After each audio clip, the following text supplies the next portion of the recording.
Uma boa noite a todos e todas que nos acompanham, que estão presentes aqui, com a honra da nossa inauguração do canal Transição, um canal que se propõe aí a conversas rápidas, mas interessantes, de interesses políticos, sociais, econômicos, espiritualistas, de levar pontos de reflexão para todos e todas, para que isso possa, de alguma forma, nos ajudar aí no nosso desenvolvimento, na nossa melhoria, quem sabe, como seres humanos, não é? Nós temos hoje a honra aqui de receber o professor Regis Mará, professor de filosofia, de história, de sociologia, alguém que domina muitos assuntos aí de temas reflexivos, como dissemos, e hoje nós vamos falar de um tema muito relevante, um tema que foi escolhido a dedo, inclusive, para a inauguração do nosso canal, que trata-se da igual dignidade segundo o cristianismo. Então, antes de tudo, é bom lembrar, nós vamos falar de um autor, que é este que nós vamos colocar aqui agora para que todos e todas vejam, que é o Luc Ferry. Luc Ferry, em sua obra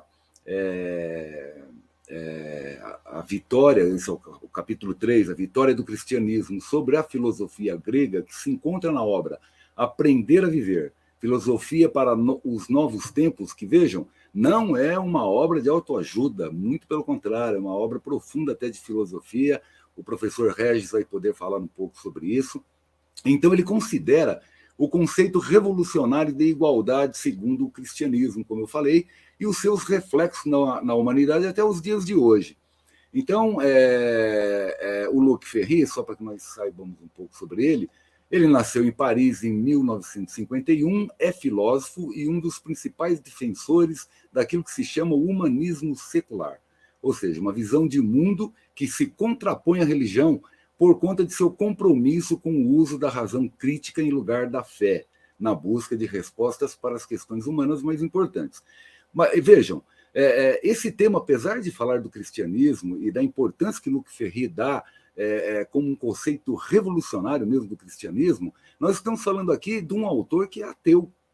Luc Ferry, ele é ateu. O Regis vai poder falar um pouquinho melhor a respeito disso. Então, outras questões sobre o Luc Ferry, ele foi ministro da Educação na França de 2002 a 2004. Com essa obra, Aprender a Viver, ele venceu prêmios importantes na França, em outros lugares do mundo também, especialmente um na França em 2006, um prêmio para obras das mais conceituadas de não ficção contemporânea da França.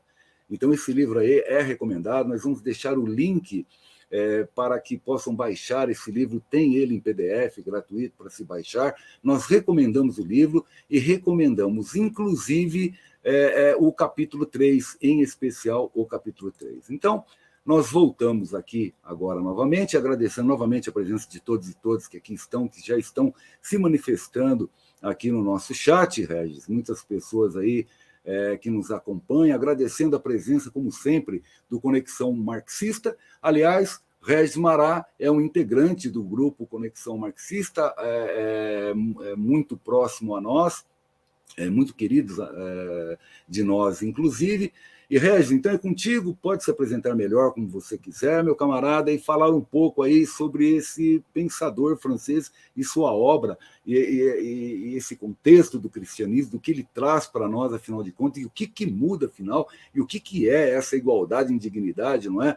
Inclusive, uma pessoa, amiga nossa também, que trata com direitos humanos, ela colocou essa questão, falou assim, eu não estou entendendo o que significa isso exatamente, essa igual dignidade humana, né? Isso já não é natural, é natural hoje, né? Mas não era. Regis, é contigo, meu amigo. Muito obrigado por ter aceitado o convite. Seja bem-vindo. Boa noite, Burato. Boa noite a todos aí. Agradeço o convite, né, de fazer parte do canal Transição. É Transição o canal, né, Burato? Quero agradecer o convite e assim, dizer que é uma honra imensa, né, inaugurar o canal, né, que você vai fazer aí, Burato. e que eu sou o Regis Marra, eu sou professor da escola pública e também da escola de uma escola particular, né? Eu dou aula de filosofia, sociologia e história, né? E falar do Luc Ferry, primeiro eu queria fazer uma advertência, Borato. O Luc Ferry é um autor que me é muito caro, né? Eu queria dizer o seguinte, olha, a filosofia do Luc Ferry não é a minha. O Luc Ferry é um neo-racionalista, né? Ele está no campo do neocantismo, né? Da razão autossustentada, né? Da razão autoposta, né? Da razão que dá sentido ao mundo, né? E a gente que está no campo do marxismo, a gente entende de forma diferente, né? A razão enquanto a razão reproduz o sentido do mundo, ela não dá sentido ao mundo, né? Como no horizonte aí do Luc Ferry. Mas o Luc Ferry é um autor importante, né? Eu conheci o Luc Ferry, Borato, quando eu estava na Ensaio, na editora Ensaio, né? A editora fundada pelo Chazinho. O Chazinho é o primeiro que traz aqui o Luc Ferry para o Brasil. Ele se torna conhecido do público brasileiro quando a Ensaio publica um livro importante dele, que é o livro Pensamento 68, né? Ele já tinha alguma publicação aqui no Brasil. Ele tinha um livro aqui, o Heidegger e os Modernos, mas ele se torna conhecido do público brasileiro a partir desse livro do Pensamento 68, que é uma crítica que ele faz ao Maio de 68 na França, né? E também depois de uma outra publicação, que é o livro Por que não somos Nietzscheanos? Esse livro causou uma polêmica muito grande na época, de 1993. Aliás, até acho que esse livro mereceria uma nova edição, né? E o Luc Ferry é um dos organizadores desse livro. Esse livro, na época, ele causou um frisson muito grande. Ele obrigou a Folha de São Paulo a fazer uma resenha. A professora da USP, a Scarlett Martin, né, que é especialista em Nietzsche aqui no Brasil, ela foi obrigada a se posicionar quando a Ensaio publicou esse livro. Então, o Luc Ferry é conhecido do público brasileiro depois que a Ensaio começa a publicar suas obras aqui no Brasil, dada a importância dele, como eu disse, é um neo-racionalista, né? Ele está no campo do racionalismo. E para nós é importante porque ele, assim, apesar de estar no campo do neo-racionalismo, do racionalismo, acantonado aí no liberalismo social-democrata, né? Não é um marxista, mas ele combate a enxurrada irracionalista dos dias de hoje, né? Principalmente o pensamento de Nietzsche e Heidegger. E nesse livro, por exemplo, o Por que não somos Nietzscheanos, né? A crítica a Nietzsche é uma crítica contundente, né? E a partir aí é muito interessante, porque a partir dos pressupostos de Nietzsche, né? Ele que foi nietzschiano também, e depois faz a crítica. Então, o Ferrer é um autor importante nesse sentido, né? Ele traz aí toda uma crítica ao irracionalismo, a partir do neocantismo que ele adota, né? E é um autor importante. Esse livro, Burato, que você solicitou que nós fizéssemos aí, que falássemos um pouco sobre ele, né? Não dá para falar desse livro inteiro, é um livro importante, foi publicado em 2006 pela editora Objetiva, Aprender a Viver. Esse livro ele tem aí algumas características interessantes, né? Principalmente no que tange ao tema que a gente vai discutir, que é a questão do cristianismo, né? Primeiro que é um livro, Aprender a Viver é um livro de filosofia para iniciantes. Ele mesmo comenta nesse livro o seguinte, né? Que ele escreve o livro quando ele estava de férias, passando as férias, e os amigos então pedem para que ele dê um curso de filosofia de forma acessível, numa linguagem que todos pudessem ter acesso e tudo mais, e depois ele transforma isso num livro, né? Só que ele traz uma novidade, ele mesmo vai dizer isso, que assim, que para mim marcou muito, né? Que é a ideia de que todos os compêndios de filosofia, todos os livros que contam a história da filosofia, começam com os pré-socráticos, depois passa aí pelos estoicos, depois você tem um salto de 15 séculos. Eles saem dos estoicos, passam muito rapidamente pelos dois filósofos medievais, que são o Santo Agostinho e o São Tomás de Aquino, e vão para o século XVII com Descartes. Né? Então você tem 15 séculos de filosofia que é praticamente ignorado, a não ser aí a questão do São Tomás de Aquino e do Santo Agostinho, como eu disse. Mas o cristianismo é ignorado enquanto filosofia, né? E aí ele vai trazer uma novidade que eu achei muito interessante. Já tinha sido observado pelo Chazin. O Chazin, já num dos seus escritos, na verdade manuscritos, ele não chegou a publicar isso. Ele tinha dito o seguinte, né, que o cristianismo, não é dele essa citação, é de um outro filósofo também, eu só não me lembro o nome agora, que vai dizer o seguinte, olha, o cristianismo, questões essenciais do cristianismo foram tomadas pela superficialidade. O cristianismo não foi devidamente compreendido, né? Tanto que nesse manuscrito do Chazin, os seus herdeiros, quando publicam esses manuscritos, o Chazin acho que eram anotações que ele tinha, quando os seus herdeiros publicam isso, tem uma observação lá, exatamente nesse livro aqui, porque o Luc Ferry tocou nessa questão, né, da importância do cristianismo enquanto também uma filosofia, porque o cristianismo traz novidades assim que como vai dizer o Luc Ferry, é uma verdadeira revolução copernicana, o que ocorre no século I. Né? Você tem novidades no cristianismo ali em relação à filosofia grega, na transição da filosofia grega para o cristianismo, que ecoa até os dias de hoje. Então, é nesse sentido que é importante, é nesse sentido que a gente gostaria de comentar alguma coisa aí do Luc Ferry, Burato. Perfeito, Regis, perfeito. Até acrescentando alguma coisa sobre o Luc Ferry, ele diz lá que a época que ele era estudante lá na França, isso em 1968, ele diz que naquela época em filosofia dava-se um salto, né, nos ensinamentos. Né? Então não se abordava a religião e a influência da religião no pensamento ocidental, então pulava ali do século II, com os últimos estoicos, ia direto ao século XVII, né, dava um salto enorme. Então, todo aquele conhecimento ficava à deriva, ficava perdido, e era uma coisa meio incompleta. Ele de certa forma, ele resgata isso em sua obra, não é? Falando acerca dessa igual dignidade, porque havia um contexto, não é? Havia um contexto que as pessoas, como eu coloquei, da nossa amiga lá, que ela pergunta, mas isso não é natural, né? Que sim, que é natural hoje, mas para que fosse natural hoje, isso teve que ter um fato lá atrás que começou a mudar, que houve as perseguições. Nós conversávamos até sobre Marcos Aurélio, né, as suas perseguições. Se você pudesse falar um pouco sobre isso, camarada, para ilustrar bastante, né, e depois nós podermos entrar nas dimensões que ele trata, não apenas da igual dignidade, mas, acima de tudo, o que significa essa igual dignidade, né? Para que as pessoas possam entender e para que, especialmente, o mundo cristão possa refletir na situação de que qualquer tentado à igualdade e indignidade do ser humano que ele cometer é uma contradição incontornável à doutrina que ele segue e que ele defende. Não é? Porque se o cristianismo traz isso, essa condição de igual dignidade, o atentado que qualquer cristão ou cristã faça, qualquer repúdio, qualquer ato contra essa igual dignidade, um comentário que seja, já será uma contribuição contra a própria doutrina que defende. Não é? Então, Resto, por favor, você pode continuar, fique à vontade. Então, Brato, o livro do Luc Ferry, né, eu sugiro que as pessoas leiam esse livro, já indiquei para muitos amigos, para muita gente, né, um livro que vale a pena a leitura. De novo, ele está no campo do neorracionalismo, ele está no campo do neocantismo, né? Nós estamos no campo do marxismo, mas reconhecemos a importância aí do Luc Ferry na luta contra o irracionalismo.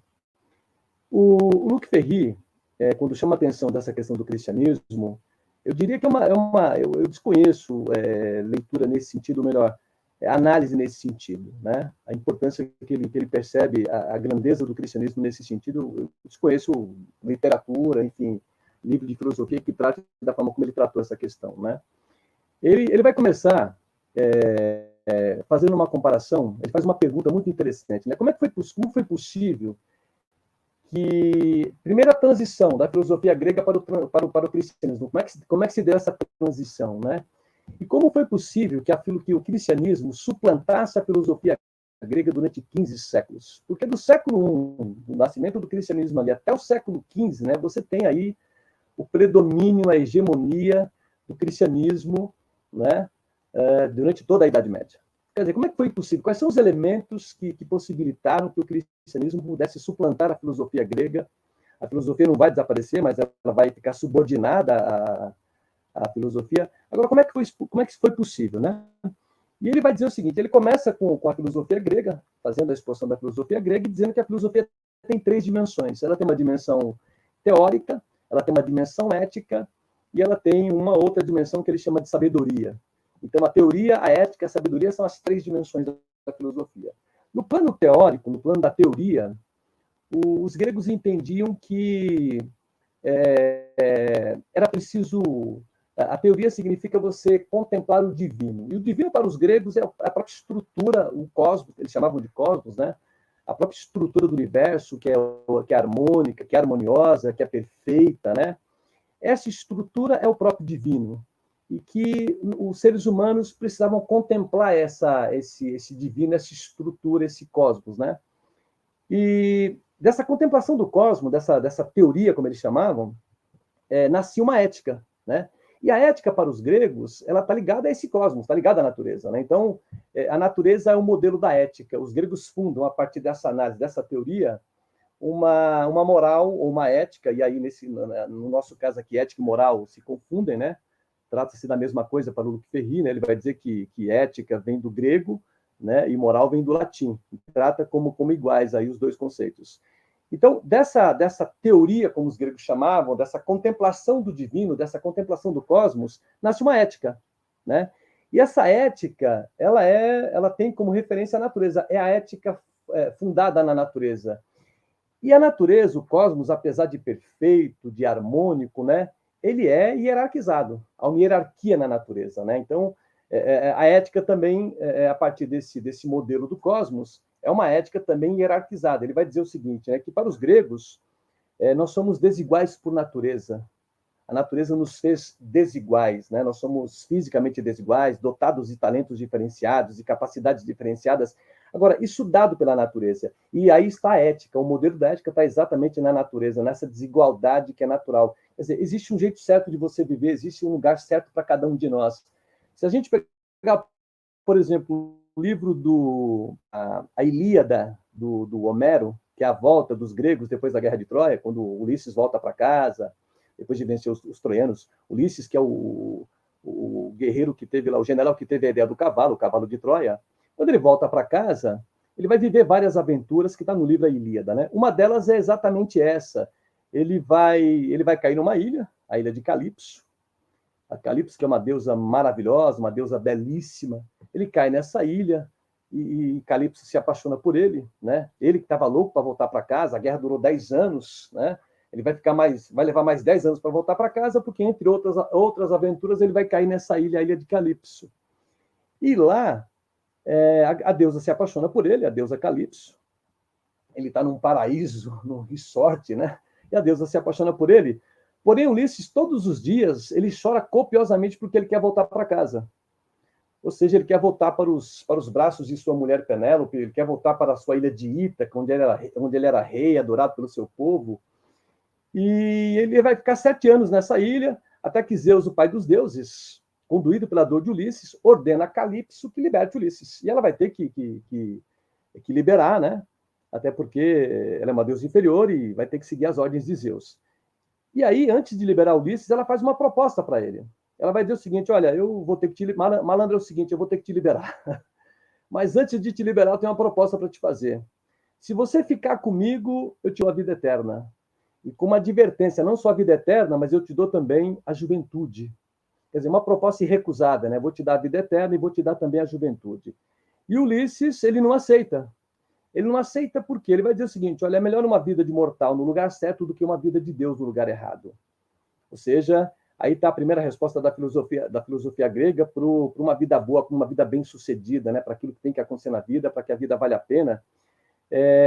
Ou seja, existe um lugar certo para você no mundo, existe um jeito certo de você viver, existe uma Ítaca para cada um de nós. Então você tem uma natureza hierarquizada. A natureza nos faz, para cada um de nós tem um lugar certo. Isso vai afetar, inclusive, Burato, essa concepção dos gregos, essa concepção, não só essa concepção teórica, mas essa concepção ética, vai afetar a política dos gregos, vai afetar o direito também. Se a gente pegar o direito romano, por exemplo, um dos princípios do direito romano dar a cada um o que é seu. Quer dizer, o lugar certo para você. Então, isso afeta a política, a estética, a ética, né? E, então, você tem um mundo hierarquizado, segundo os gregos. Quer dizer, dessa teoria, desse contemplar o divino, dessa ideia do cosmos, dessa coisa grandiosa que é o cosmos, nasce essa ética baseada na natureza, essa ética hierarquizada.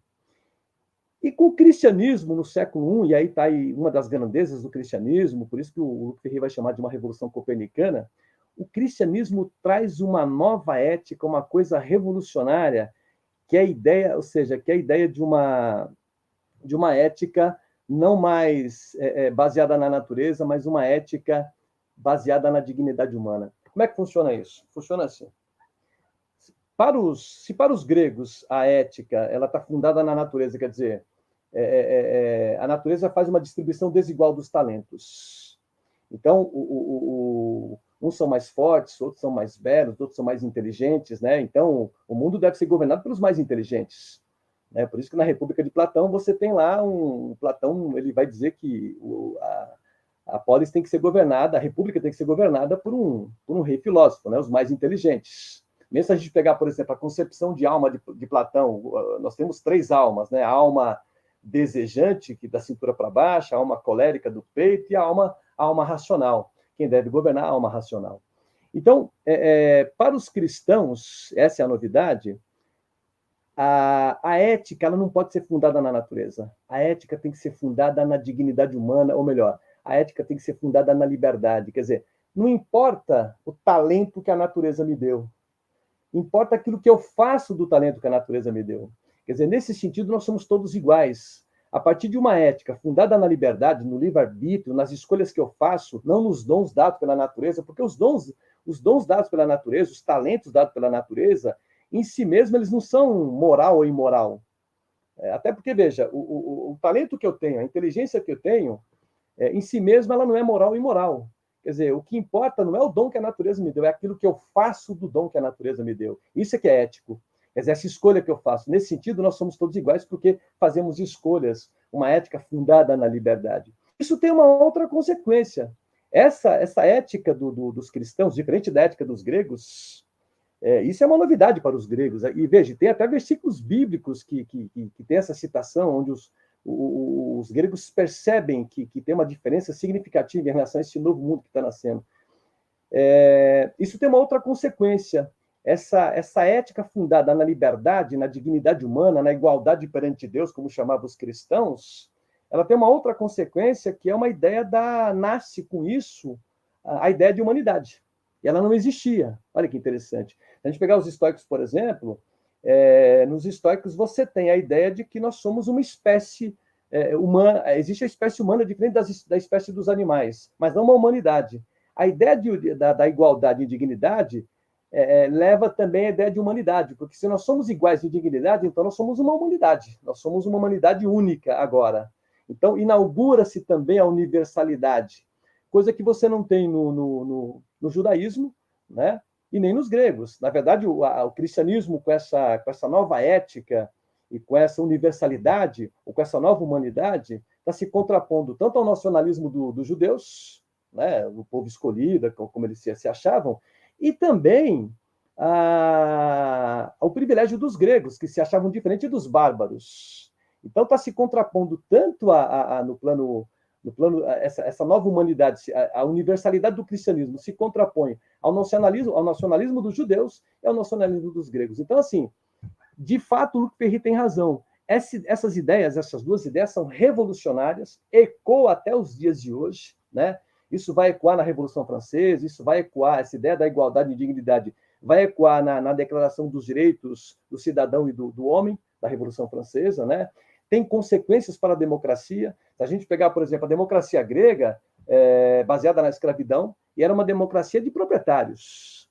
A democracia que nasce a partir da ideia de uma humanidade e da igualdade e dignidade é uma democracia de todos. Pode ver que a ideia de democracia, né, em que pese os seus limites, e ela é limitada mesmo, a democracia, não é o horizonte do marxismo, tá certo? Mas ela é um avanço importante na história da humanidade, não há dúvida disso. Né? Assim como a Revolução Francesa, assim como a ideia de igualdade é um avanço.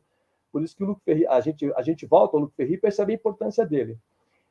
Mas tem essa consequência fundamental até os dias de hoje. Então, o Luc Ferry, ao perceber aí a importância do cristianismo, traz essas novidades que ainda não foram devidamente desdobradas. Eu acho que isso tem que ser desdobrado. Está aí uma tese interessantíssima para a gente poder pensar, né? E você tem uma outra questão também que está aí, que é uma outra novidade que nasce também dessa ideia da igualdade e dignidade e da universalidade, ou do nascimento da humanidade, que é a questão do foro íntimo, da consciência, né? Da importância da consciência do espírito. Por quê?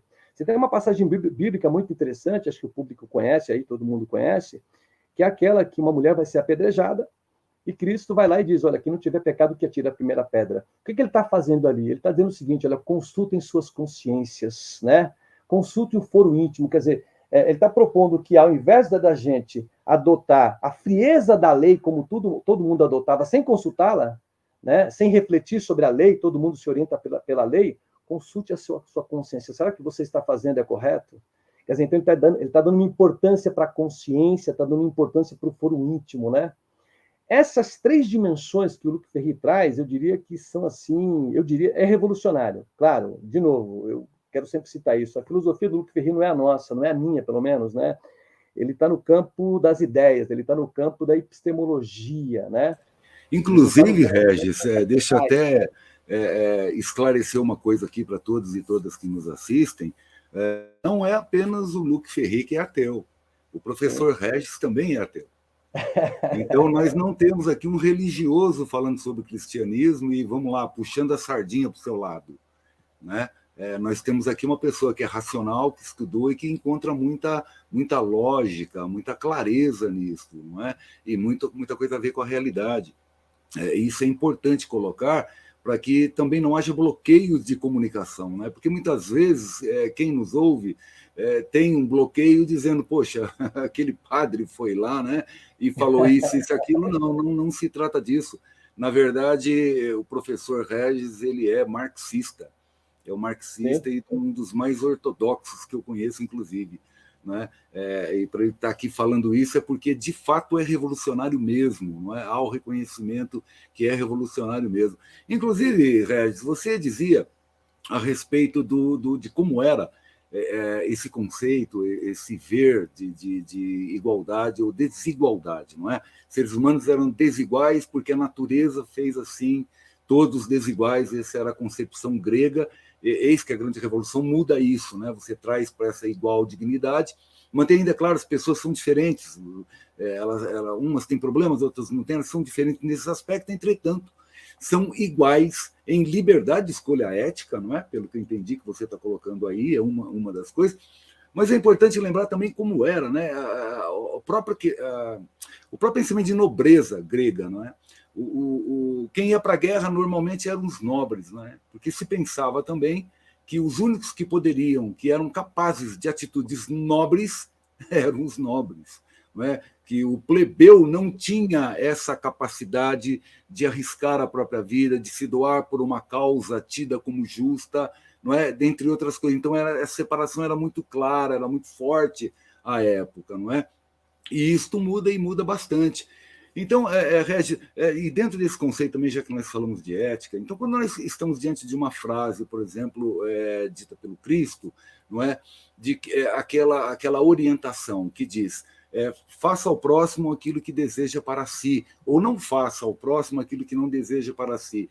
Ela seria em si um norteador ético na sua concepção, ao seu modo de ver, e dentro disso que Luc Ferry coloca também. E uma outra questão que foi colocada aqui também pela Luciana, aliás, a Luciana eu acho que já trouxe 2 aqui, eu gostaria de já colocar para nós não perdermos essa questão, já que é um bate-papo, né? A Luciana coloca o seguinte, que está aí na tela para você ver, como se dá a separação entre a religião e a filosofia cristã. E uma outra dela que chegou agora, qual o limite do cristianismo para enfrentar as vicissitudes humanas? Há limite? Tá? São questões que a Luciana Faria coloca para nós aqui, fique à vontade. Então, Burato, como eu disse, essa questão do Luc Ferry aí, ela é uma novidade. Né? A forma como ele aborda o cristianismo é uma novidade. Eu diria, de novo, isso daria para que nós pensássemos aí numa tese, dá para você desdobrar isso, né? Porque isso tem consequências até os dias de hoje. Não é à toa que essa religião ela já dura 2000 anos. É uma pergunta que ele faz também, como é que uma religião... Porque no mundo antigo você tem várias religiões. Quando os romanos invadiram a Palestina, lá no século I, você tinha diversas religiões. Por que essa chega até nós e as outras não? que aconteceu? O que tem de interessante nessa religião que faz com que ela predomine até os dias de hoje, que milhões, bilhões de seres humanos se orientem por ela, né? Ele até vai dizer o seguinte, olha, o fato no Oriente, as civilizações do Oriente, o fato delas não conhecerem o cristianismo, dificulta para aquelas sociedades o ideal democrático. Como elas não conheceram a igualdade e dignidade, então dificulta a democracia no Oriente. É um negócio interessante para a gente pensar, né? Então, assim, como eu disse, a minha orientação é uma orientação marxiana, né? Eu sigo aí o que o Lukács, no final da vida, né, na sua obra tardia, chamou de, em Marx, há uma ontologia. Ele volta aos gregos também, né, porque me parece que os gregos têm essa preocupação também. A filosofia, ela foi... depois, o cristianismo ele não vai deformar a filosofia, mas a filosofia perde a sua função, a função que ela tinha no mundo antigo com os gregos. A filosofia é a ontologia. Os gregos estão em busca de entender o que é o ser, né? O que nós somos, o sentido da vida, né? Isso se perde com a filosofia foi transformada hoje no que o que chamou de escolástica, numa disciplina escolar, vamos dizer assim. Então ela perdeu esse caráter, ela perdeu essa função. Eu acho que o Lukács resgata isso, a filosofia enquanto ontologia no sentido dos gregos, né? Claro que ele vai voltar lá para... Ele também tem a ideia da imanência. O Deus dos gregos é o Deus imanente, ainda que nós sejamos... um mundo imanente em relação a ele mesmo, o Deus é imanente em relação a ele mesmo, transcendente em relação a nós, né? Mas é um Deus imanente. É o mesmo do Spinoza, o panteísmo, né? Então, me parece que assim, o desdobramento disso é a gente voltar a pensar a filosofia exatamente como os gregos pensaram, tá? Agora, o interessante no cristianismo é que o que parecia uma deformação da filosofia, já que a filosofia vai ficar subordinada à fé na Idade Média, então parece que você tem uma deformação, uma degradação da filosofia. Muito pelo contrário, essa nova concepção dos cristãos, porque você tem uma mudança também interessante que eu não comentei ainda sobre o que o Luke Ferreira vai comentar, que é o seguinte, né? O Deus dos gregos é o cosmos, né? É uma estrutura grandiosa do mundo. A ideia de um Deus pessoal, de um Deus que se transformou, o verbo se fez carne, como vai dizer lá o livro de João, né? Essa ideia de um Deus que se fez carne, de um Deus que se fez homem, e de um Deus humilde, como é Jesus Cristo e tudo mais, isso é loucura para os gregos. Era um absurdo para os gregos. Aliás, é absurdo para os gregos, porque é um Deus insignificante, enquanto homem, né? Perante a estrutura cósmica, tá certo? E é um Deus fraco para os judeus, porque o Deus dos judeus é um Deus colérico, é um Deus todo-poderoso, tá certo? De repente você tem um Deus que se deixa martirizar, que se deixa crucificar, tá certo? Então, esse novo Deus, essa mudança radical que há na concepção do cosmos, é uma mudança no plano da teoria, né? Isso poderia causar uma deformação na filosofia, muito pelo contrário. Nasce dessa nova concepção do divino, porque, de novo, se o divino para os gregos é essa estrutura cósmica, coisa grandiosa, para os cristãos, essa coisa pequena, essa coisa insignificante que é o homem, tá certo?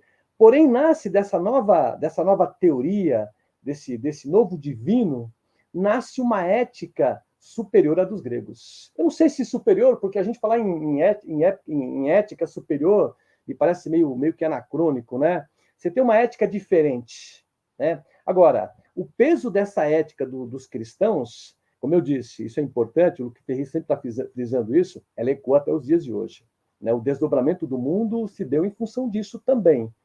De novo, o Luke Ferri aqui ele não faz uma análise da base material da sociedade, ele está no plano das ideias, ele está no plano da epistemologia. Não deixa de ser grandioso, né? Mas ecoa até os dias de hoje. Então, assim, não dá para a gente pensar, eu hoje, depois que o Luke Ferri, né, não dá para a gente pensar mais o projeto da humanidade, o futuro da humanidade, sem passar por essa reflexão, né? Porque inaugura-se com o cristianismo essa ideia, a ideia da igualdade, indignidade, que só vai ganhar contornos mais elevados com a Revolução Francesa, quando você tem a igualdade formal, a igualdade jurídica na Revolução Francesa, né?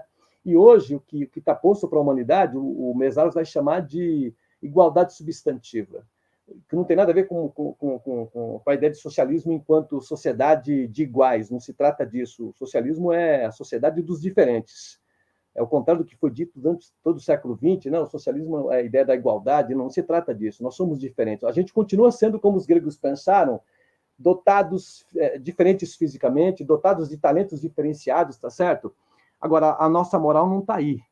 A nossa moral está na nossa dignidade mesmo. E, nesse sentido, os cristãos têm muita razão, né? Então, não dá mais para pensar aí o projeto da humanidade sem levar em consideração o cristianismo. Acho que é preciso refletir sobre isso, né?